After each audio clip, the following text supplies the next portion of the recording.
The shelves at the Keyham Food Bank were freshly stocked this morning. Within days, they'll be empty again, as the cost of living crisis continues to force more and more people to ask for help.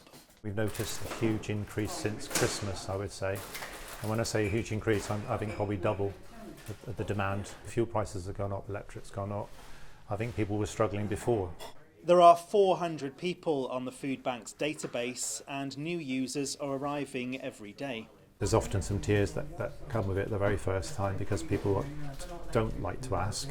And I think that's probably the frustrating thing from us, is that sometimes we see people in that sort of need. You know, they're very thin, if you like, because they haven't eaten, and they've come to us when they're really desperate. The food bank is just a short walk away from the spot where last summer 5 people were shot and killed by a gunman who then turned the weapon on himself. The tragedy had a profound effect on the people of Keyham and Ford, and 8 months later the pain is still as raw as ever.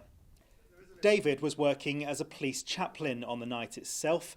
He says he was left with a feeling of wanting to help, which led him to inquire at the food bank. I saw people that I knew who were traumatised, but felt that I needed to do something for the area.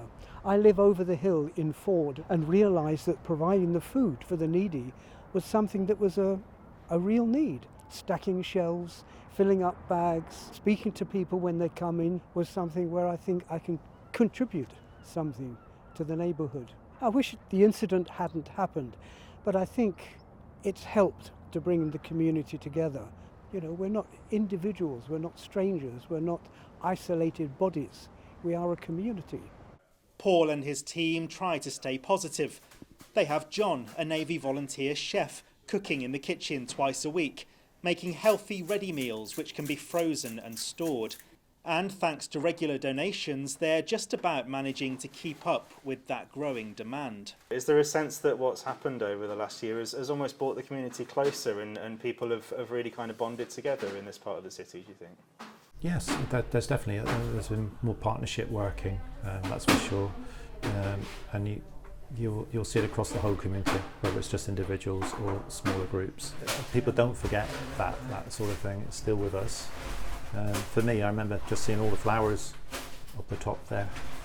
Well, the people of Keyham have been through an awful lot over the past 8 months, and you can see from the emotion that came out when we were talking to the volunteers at the food bank how the events of that night will stay with this community for quite some time to come.